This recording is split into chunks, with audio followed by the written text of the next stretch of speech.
BJP ने साधा कांग्रेस के सेवा दल पर निशाना। डॉक्टर राम सागर सिंह ने कांग्रेस पर कसा तंज। कांग्रेस का सेवा दल मेवा खाने में रखता है यकीन। पप्पू यादव की गिरफ्तारी पर नहीं थम रहा कार्यकर्ताओं का आक्रोश। पार्टी के युवा विंग के कार्यकर्ताओं ने किया अर्धनग्न प्रदर्शन। रिहाई को लेकर सरकार पर बनाया दबाव। बिहार में राष्ट्रव्यापी सेवा दिवस को लेकर सियासत गर्म। बीजेपी प्रवक्ता ने किया पलटवार। कांग्रेस पर लगाया भ्रष्टाचार को बढ़ावा देने का आरोप।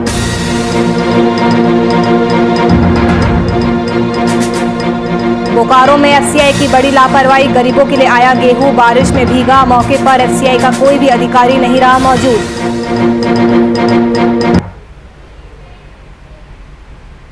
नमस्कार, वीआईपी न्यूज देख रहे हैं आप। मैं आपके साथ नूपुर सक्सेना। रुक करते हैं खबरों की ओर। झारखंड हाईकोर्ट में कोरोना से जुड़ी विभिन्न जनहित याचिकाओं और रेमडेसिविर की कालाबाजारी से जुड़े मामले में सुनवाई की गई। वहीं झारखंड हाईकोर्ट अधिवक्ता राजीव कुमार ने कहा कि अदालत ने सरकार और रिम्स के गंभीरता पर सवाल उठाया और राज्य के सबसे बड़े अस्पताल रिम्स में सीटी स्कैन मशीन नहीं होने पर सरकार को फटकार भी लगाई गई। साथ ही अदालत ने रिम्स को निर्देश भी दिया कि उपकरणों को इंस्टॉल करने की तैयारी जल्द से जल्द की जाए। साथ ही रेमडेसिविर मामले में अदालत ने अगली सुनवाई पर सीआईडी के एडीजी को कोर्ट के समक्ष उपस्थित होने का निर्देश दिया है।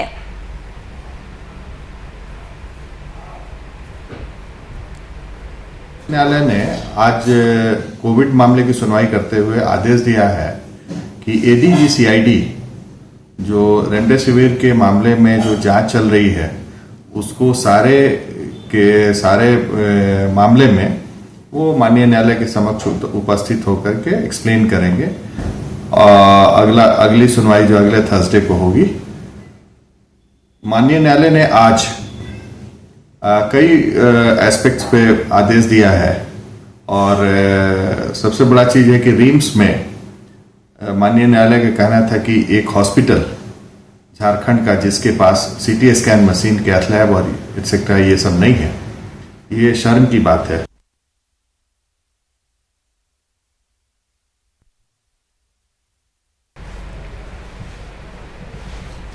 जाप प्रमुख पप्पू यादव की गिरफ्तारी के बाद पार्टी कार्यकर्ताओं का आक्रोश थमता नजर नहीं आ रहा है। पार्टी कार्यकर्ता लगातार सड़कों पर उतर रहे हैं और प्रदर्शन कर नीतीश सरकार पर हमला बोल रहे हैं। इसी कड़ी में एक बार फिर पार्टी के युवा विंग के कार्यकर्ताओं ने सड़कों पर अर्धनग्न प्रदर्शन किया और नीतीश सरकार पर अपने नेता की रिहाई के लिए दबाव भी बनाया।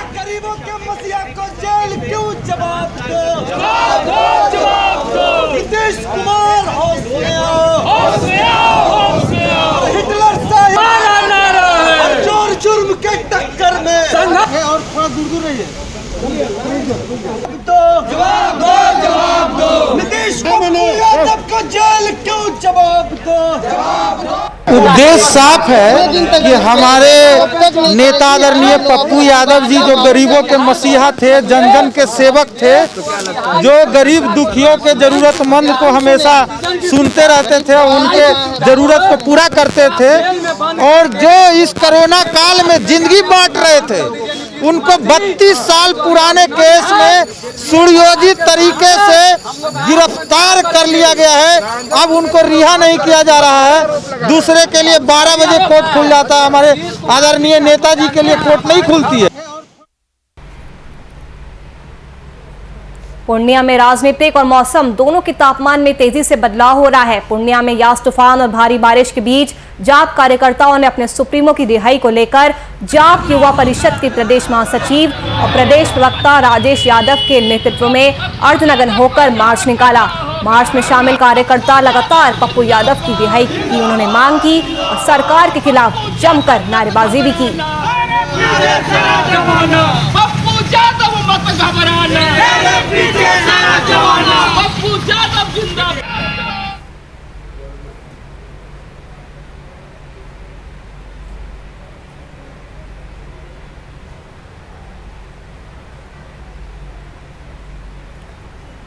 इसी खबर पर ज़्यादा जानकारी के लिए हमारे साथ हमारे ब्यूरो चीफ रौनक कुमार जुड़ चुके हैं।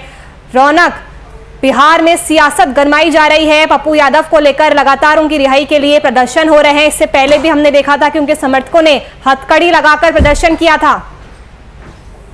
जी नुपुर, जिस तरह से पप्पू यादव की गिरफ्तारी हुई, जिस मामले को लेकर कहा जा रहा था कि उन्होंने लॉकडाउन का उल्लंघन किया है, उस मामले पर जब उन्हें गिरफ्तार पटना में किया गया था, तो उसके बाद से ही जाप कार्यकर्ताओं द्वारा लगातार प्रदर्शन का दौर जारी है। इसी कड़ी में इससे पहले भी जाप कार्यकर्ताओं द्वारा कई तरह के प्रदर्शन, कभी काला बिल्ला लगा करके, कभी मुख में पट्टी बांध करके, तो उसी कड़ी में आज उन्होंने अर्धनग्न होकर के प्रदर्शन किया और मुख्यमंत्री नीतीश कुमार से उन्होंने मांग की है कि 15 दिनों का अल्टीमेटम दिया गया था, 15 दिन का समय बीत चुका है, अब उनकी रिहाई होनी चाहिए। जहां तक सवाल यह उठता है कि किस तरह की मांग उन्होंने, आपने सुना होगा कि जिस तरह से नारेबाजी कर रहे थे, तो मुख्यमंत्री के खिलाफ तो नारेबाजी थी, लेकिन जन जन के नेता पप्पू यादव है और पप्पू यादव के साथ जनता खड़ी है, इस चीज की नारेबाजी कर रहे थे। जी जिस तरह से प्रदर्शन हो रहा है, क्या प्रदर्शन में ये कोरोना गाइडलाइंस का पालन कर रहे हैं? क्योंकि तस्वीरों में हम देख सकते हैं कि कुछ लोगों ने मास्क लगा रखा है, कुछ ने नहीं लगा रखा, सोशल डिस्टेंसिंग का कोई नामो निशान नहीं है। देखिए, जिस तरह की अब तक की जो प्रदर्शन का जो दौर रहा है, उस प्रदर्शन के दौर में कोरोना गाइडलाइन का पालन तो अमूमन देखा गया है, लेकिन अभी जो हालात हैं, जिस तरह की मांगे जाप कार्यकर्ताओं के द्वारा रखी जा रही है, उसमें बेहद संजीदा तरीके से उन लोगों के द्वारा मांग रखी जाती है और एक डिस्टेंस जिसका कि पालन होना चाहिए, मास्क होना जरूरी है और इस चीज का ध्यान जरूर रखना चाहिए। लेकिन जो समय है, समय के अनुकूल मास्क या शरीर पर कपड़ा होना इसलिए जरूरी नहीं था क्योंकि बारिश का समय था और बारिश हो रही थी। जी नुपुर, अगर लॉकडाउन में पप्पू यादव ने लोगों की मदद की भी है, तो इससे रौनक सरकार को क्या परेशानी है? क्या सरकार को डर है कि उनको क्रेडिट ना मिल जाए? देखिए, जिस मामले को लेकर के सियासत गरमाई थी, जो पप्पू यादव ने राजीव प्रताप रूडी के एम्बुलेंस को लेकर के बातें हम लोगों के यानी मीडिया में रखी थी और उस विवाद के बाद से जो सियासत बिहार में शुरू हुई थी, सियासत का मुख्य केंद्र राजीव प्रताप रूडी के आवास या यूं कह ले कि जहां उन्होंने एम्बुलेंस का खुलासा किया था कि 80 एम्बुलेंस खड़े पड़े हैं, तो उस समय के हालात को सरकार को भी समझना चाहिए और जो जनसेवक के तौर पर, लिहाजा इस बात से कहीं इनकार नहीं किया जा सकता है कि बिहार में जो भी आपदा का समय आया है, उस समय में पप्पू यादव जनसेवक के तौर पर यानी जनता की समस्या को ध्यान में रखते हुए उन्होंने काम किया है। पटना में आई बाढ़ को हम लोगों ने देखा, उसके बाद अमूमन जिस इलाके में उनको जरूरत महसूस होती है वहां वो पहुंचते हैं। तो सरकार को इस चीज पर थोड़ी सी जरूर ध्यान देने की जरूरत है कि अगर इस तरह की सेवा वो भी जनता के लिए की जा रही हो तो जो भी हो उनका मदद करना चाहिए। जी नुपुर, चलिए, शुक्रिया रौनक, तमाम जानकारी हमसे साझा करने के लिए।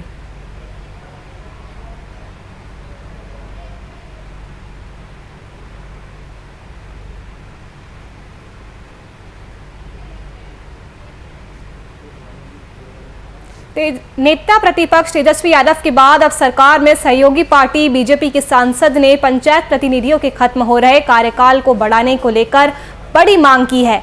पार्टी पुत्र से बीजेपी सांसद राम कृपाल यादव ने इस संबंध में मुख्यमंत्री नीतीश कुमार को पत्र भी लिखा है।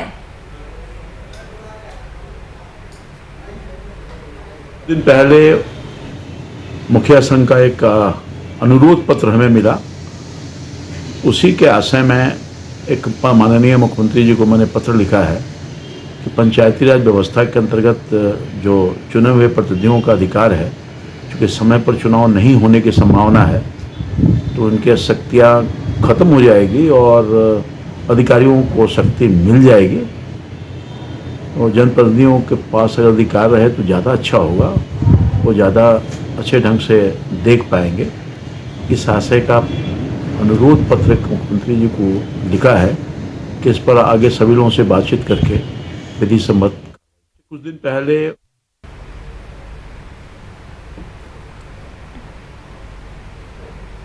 बिहार में बीजेपी ने कोरोना काल में कांग्रेस से लोगों की सेवा की प्रेरणा आरएसएस की सेवा भारती से लेने की अपील की है।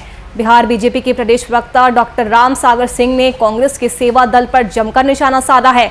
उसके साथ ही डॉक्टर राम सागर सिंह ने तंज कसते हुए कहा कि कांग्रेस का सेवा दल सिर्फ मेवा खाने में यकीन रखता है। कांग्रेस का सेवा दल मेवा दल में बदल गया है और वहीं आरएसएस का सेवा भारती पूरे भारत में कोरोना मरीजों के बीच जाकर करोड़ों लोगों की सेवा कर रहा है। उन्हें सेवा करें तब तो सेवा का भाव पता हो कि कैसे किया जाता है।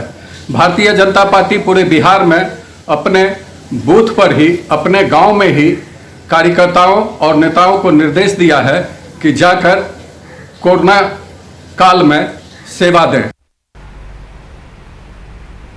30 मई को बीजेपी की आहूत राष्ट्रव्यापी सेवा दिवस को लेकर बिहार में सियासत गर्म हो गई है। इस कार्यक्रम पर तत्काल रोक लगाने की मांग को सिरे से खारिज करते हुए प्रदेश बीजेपी ने जोरदार पलटवार किया है और प्रदेश बीजेपी प्रवक्ता डॉक्टर रामसागर सिंह ने कांग्रेस पर भ्रष्टाचार को बढ़ावा देने का भी आरोप लगाया है।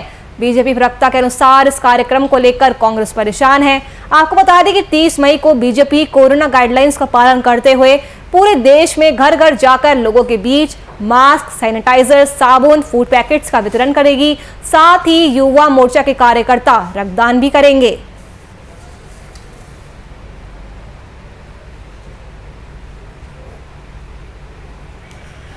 हमेशा नियमों को तोड़कर काम करने वाली भ्रष्टाचारी कांग्रेस हमें नियमों का हवाला देकर सेवा कार्य से रोकने वाले होते कौन हैं? हमारी पार्टी झारखंड में कोरोना संक्रमण को देखते हुए स्वास्थ्य सुरक्षा सप्ताह बढ़ा दिया गया है। सीएम की आपदा प्रबंधन विभाग के साथ बैठक में लॉकडाउन 3 जून की सुबह 6:30 बजे तक प्रभावी रहेगा। लॉकडाउन के इस चरण में भी दुकानें पहले की तरह तय समय के अनुसार ही खुलेगी। राजधानी रांची में भी लॉकडाउन का असर साफ रूप से देखने को मिल रहा है। इसी बीच रांची में लॉकडाउन की स्थिति का जायजा लिया हमारे संवाददाता शुभम कुमार ने। देखिए के बीच अब यास तूफान ने भी झारखंड में दस्तक दे दी है और बंगाल, उड़ीसा को छोड़कर यास तूफान का कहर झारखंड में भी बखूबी देखने को मिल रहा है। पिछले 24 घंटे से हो रहे मूसलाधार बारिश के बाद झारखंड की राजधानी रांची में इस वक्त मौजूद है। सुजाता चौक की सीधी तस्वीर हम आप तमाम दर्शकों को दिखा रहे हैं। भारी बारिश अभी भी हो रही है। तमाम लोग घर से निकलने से अब परहेज कर रहे हैं। इसी बीच झारखंड में स्वास्थ्य सुरक्षा सप्ताह की जो आज की तिथि, आज अवधि समाप्त होनी थी, लेकिन मुख्यमंत्री हेमंत सोरेन के दिशा निर्देश के बाद इस अवधि को बढ़ा करके 3 जून 2021 के सुबह 6 बजे तक कर दिया गया है। और शायद इसी वजह से तस्वीरों के माध्यम से हम आपको दिखाने की कोशिश करेंगे। तमाम प्रतिष्ठान बंद हैं, तमाम दुकानें बंद हैं, क्योंकि मुख्यमंत्री हेमंत सोरेन ने साफ तौर पर कहा था कि जो अवधि बढ़ाई गई है उसमें जो पहले की तरह पाबंदियां हैं वो लागू रहेंगी। सभी लोगों को कोरोना के बनाए गए नियम, प्रोटोकॉल, गाइडलाइन का बखूबी पालन करना पड़ेगा। सभी दुकानें बंद हैं। कुछ ज़रूरत की जो सामग्री की दुकान है, चाहे वो दवाइयों की दुकान की बात कर लें, चाहे वो राशन की दुकान की बात कर लें और गैरेज रिपेयर शॉप की बात कर लें, इन सभी चीज़ों को खोलने की अनुमति दी गई थी। लेकिन जो गैर ज़रूरी दुकानें हैं, जैसे मोबाइल की दुकानें हों, ज्वेलरी शॉप हों, सभी चीज़ों को बंद करने का दिशा निर्देश मुख्यमंत्री हेमंत सोरेन की सरकार की तरफ से दिया जा चुका है। क्योंकि झारखंड में एक तो कोरोना का रफ्तार बहुत ही देखने को मिला था। हालांकि कोरोना के रफ्तार में गिरावटें ज़रूर आई हैं, लेकिन उसी बीच ब्लैक फंगस ने भी दस्तक दे दी है और आज यास तूफान ने भी झारखंड में तबाही मचाना शुरू कर दिया है। कई ऐसे इलाके हैं जहां पर पेड़ गिरने से लेकर कई लोगों की जाने की भी सूचना प्राप्त हो रही है। तो हम भी लगातार अपने दर्शकों से अपील करते हैं, घर में रहें, सुरक्षित रहें, कोरोना के बनाए गए गाइडलाइन का बखूबी पालन करें। ज़रूरत है तभी घर से बाहर निकले, या अन्यथा घर पे ही सुरक्षित रहें। अपने सहयोगी विशाल के साथ संवाददाता शुभम कुमार।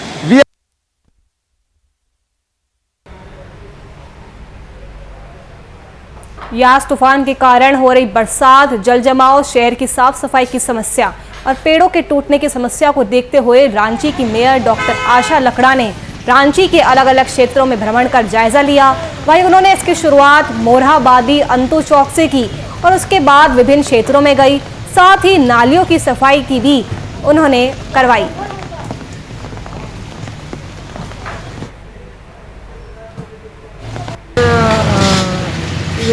साइक्लोन आने से पहले हम लोग की तैयारी थी कि सभी वार्ड में 4 जोन में हम लोग राशि को बांटे। चारों जोन में जैसे पानी का जल जमा हो रहा है तो उसके लिए गाड़ी और मोटर और लेबर ऐसे करके हम लोग ने बांटे थे। और आज हमने निकले हैं, कई जगह पर ऐसे जाम पड़े हुए हैं। आज हम अभी मोराबादी के अंतु चौक में आए हैं, तो यहाँ अंतु चौक के पास में जितना भी दुकान वाला है सब अपना कचरा नाला में डाल दिया है और उसको हमने निकालने के लिए बोले हैं। साथ में एक नोटिस दे दे दुकान वाला को, अब कि अपना डस्टबिन रखें और डस्टबिन में ही अपना कचरा डालें, ऐसे नालियों में ना डालें।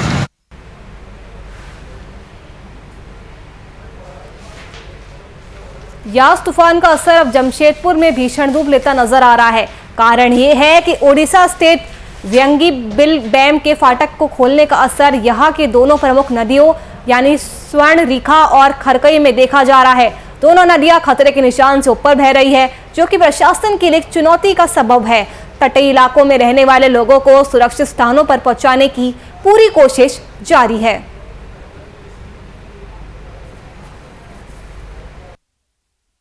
देखिए, हम लोग लगातार 3 दिनों से यास चक्रवात को लेकर के जितने भी लो लैंड एरिया है उसको हम लोग इवैक्यूएट कराने की कोशिश कर रहे थे लोगों को, और जो भी पेड़ पौधा गिरने की आशंका थी उसको भी हटाने के लिए टीम बनाया गया था। वो तमाम सुविधाएं हम लोग देना चाह रहे थे लोगों को, और जो परेशानी होना था चक्रवात से वो सबसे दूर करने के लिए।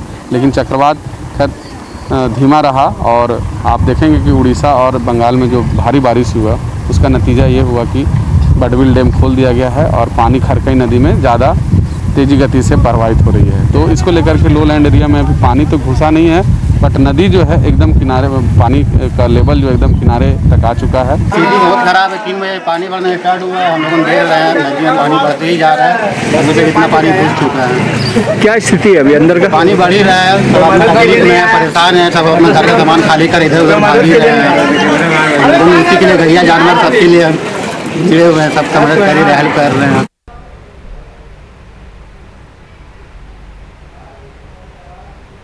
यास तूफान को लेकर बिहार में अलर्ट जारी है। गंगा घाटों के किनारे बहुत तेज हवाएं चलना शुरू हो गई है। इस वीडियो में आप देख सकते हैं कि गंगा घाट के किनारे कितनी तेज हवाएं चल रही है और गंगा में लहरें भी उठनी शुरू हो गई है। लेकिन इसके बावजूद गंगा में नाव का परिचालन जारी है, जिसमें जान माल की हानि हो सकती है। गौरतलब है कि बिहार सरकार ने अलर्ट जारी करते हुए गंगा में नाव के परिचालन पर रोक लगा दी थी और खुले मैदानों में लोगों के जाने पर भी रोक लगा रखी है।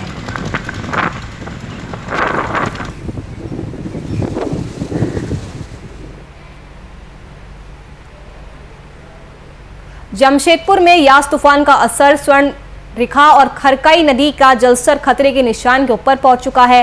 वही हवा की रफ्तार धीमी पड़ने के राहत स्वर्णरेखा नदी के 2 मुहानी पर काफी संख्या में लोग सेल्फी लेने पहुंचे। यास चक्रवात के कारण पिछले 2 दिनों से जमशेदपुर में बारिश हो रही है। जमशेदपुर की दोनों प्रमुख नदियां स्वर्णरेखा और खरकई के जलस्तर में बढ़ोतरी होने से पहली बार मई महीने में शहर पर बाढ़ का खतरा मंडराने लगा है। उधर तटीय इलाकों को युद्ध स्तर पर जिला प्रशासन की ओर से खाली कराया जा रहा है, जिससे किसी भी परिस्थिति से निपटने के लिए जिला प्रशासन और एनडीआरएफ की टीम तैनात कर दी गई है। साथ ही तटीय इलाकों के लोगों को युद्ध स्तर पर खाली कराया जा रहा है।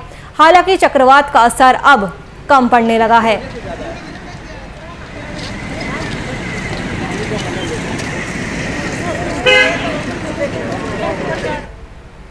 चक्रवर्ती तूफान यास का राजधानी में प्रवेश होते ही झमाझम बारिश के कारण जनजीवन अस्त व्यस्त हो गया है। वही राजधानी रांची में हवा की गति 50 से 70 किलोमीटर प्रति घंटा रफ्तार से चल रही है, जिसे लेकर राजधानी वासियों के लिए मौसम विभाग ने विशेष अलर्ट जारी किया है। मौसम विज्ञान केंद्र के अनुसार यास चक्रवर्ती तूफान झारखंड में प्रवेश कर गया है, जिसके कारण राज्य के पलामू, गढ़वा में ज्यादा बारिश होने की संभावना है। वही मध्य भाग, गुमला, लोहरदगा, चतरा, रामगढ़, लातेहार और खूंटी में तेज हवा के साथ साथ भारी बारिश होने की भी संभावना है।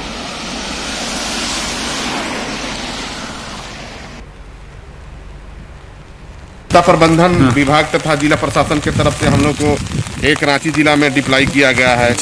यास तूफान को देखते हुए अगर ऐसी जिला में कोई ऐसी आपदा उत्पन्न होती है तो हमारी टीम द्वारा क्विक रिस्पांस किया जाएगा। सर, अभी तक कुछ जानकारियां मिली है सर? अभी तक तो हम लोग को जिला प्रशासन की तरफ से ऐसी कोई आदेश नहीं मिला है कि कहाँ जाना है। हम लोग अलर्ट मोड पे अगर कहीं भी ऐसी सूचना आती है तो तुरंत हम लोग उसको रिस्पॉन्स करेंगे।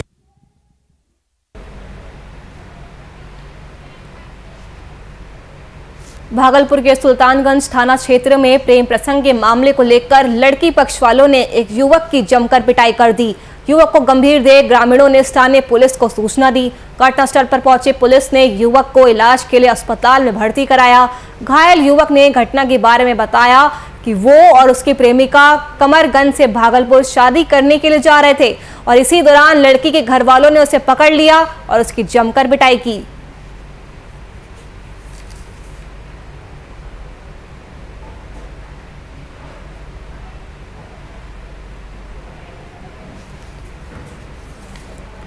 तो लड़की पक्ष वालों ने युवक की पिटाई की। दोनों शादी करने के लिए जा रहे थे, लेकिन उसी बीच लड़की के घर वालों ने उसे पकड़ लिया और उसकी पिटाई कर दी। वहीं ग्रामीणों ने इस पूरी घटना की सूचना स्थानीय पुलिस को दी है। तो प्रेम प्रसंग मामले को लेकर लड़की पक्ष वालों ने एक युवक की जमकर पिटाई कर दी और युवक को गंभीर देख ग्रामीणों ने इसकी पुलिस को जानकारी भी दी है। पुलिस ने युवक को इलाज के लिए अस्पताल में भर्ती भी करा दिया है और घायल युवक का घटना को लेकर कहना है कि वो शादी करने के लिए जा रहा था। आस्था के नाम पर जीवन से खिलवाड़ करने की एक तस्वीर रोहतास जिले के नोखा से सामने आई है, जहां कोरोना गाइडलाइंस को न मानते हुए ग्रामीणों ने रहा बाबा की पूजा की। उस दौरान भारी भीड़ भी जमा हुई। इतना ही नहीं, जलती हुई आग के अंगारों पर पुजारी और भगत चलते दिखे। आपको बता दें कि बाजार समिति के मैदान में लोग आस्था के नाम पर जीवन से खिलवाड़ कर रहे हैं। प्रशासन को इसकी भनक तक नहीं है। जिस तरह जलते हुए तप्त आग के अंगारा पर भगत चल रहा है और मानसिक रूप से बीमार लोगों को ठीक करने का टोटका भी किया जा रहा है। इस कोरोना संक्रमण के काल में इस तरह के अवैज्ञानिक कार्य लोगों को मुश्किल में डाल सकते हैं। सरकार ने भीड़ इकट्ठा करने पर पाबंदी लगा रखी है, लेकिन आप देख सकते हैं किस तरह से भीड़ इकट्ठा की गई है और शायद ही कोई शख्स मास्क लगाए दिखाई दे रहा हो। बड़ी बात यह है कि इस दौरान भारी संख्या में बच्चे और महिलाएं भी मौजूद हैं।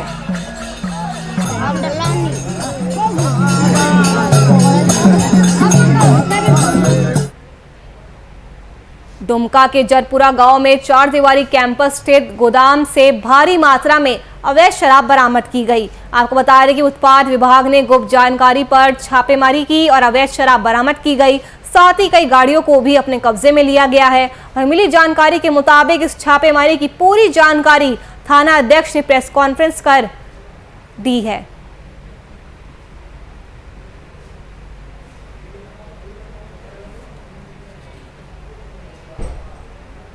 भोजपुर जिले के चरपोखरी में शादी समारोह से लौट रहे बैंड बाजा पार्टी की एक पिकअप गाड़ी सड़क किनारे खड़े ट्रक से टकरा गई, जिससे पिकअप पर सवार बैंड पार्टी के 3 कर्मियों की घटनास्थल पर ही मौत हो गई। वहीं पिकअप पर 10 लोग गंभीर रूप से घायल हो गए, जिसके बाद घायलों को पुलिस ने स्थानीय लोगों की मदद से इलाज के लिए अस्पताल में भर्ती कराया। इलाज के दौरान एक की मौत भी हो गई। घटना के बाद चरपोखरी थाने की पुलिस ने ट्रक को जब्त करते हुए ट्रक के मालिक की छानबीन शुरू कर दी है और मृतकों के पोस्टमार्टम के लिए उनका शव भेज दिया है।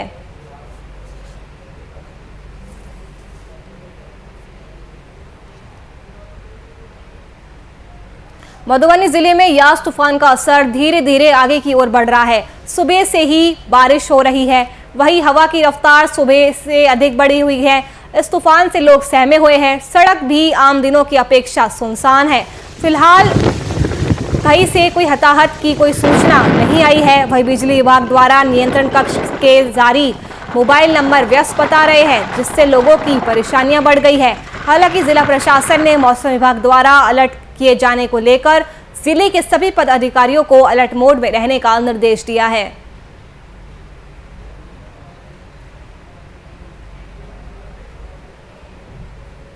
रायबरेली के जिला अस्पताल परिसर स्थित तालाब में महिला का तैरता शव बरामद किया गया है। शव मिलने से आसपास के इलाकों में सनसनी फैल गई। शव मिलने की सूचना पर पुलिस पहुंची और उसने शव को कब्जे में लेते हुए पोस्टमार्टम के लिए भेज दिया। अब पुलिस मामले की जांच में जुट गई है।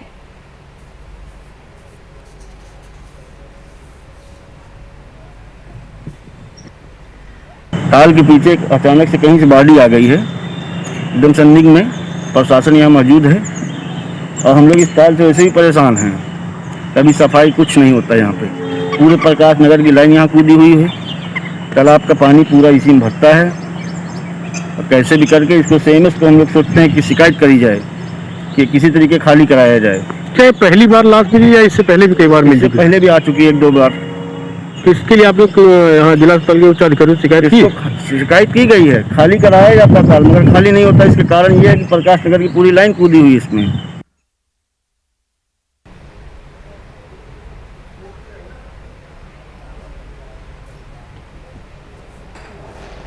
चलिए फिलहाल के लिए इस बुलेटिन में इतना ही। देश और दुनिया की तमाम खबरों के लिए आप देखते रहिए VIP न्यूज़। नमस्कार।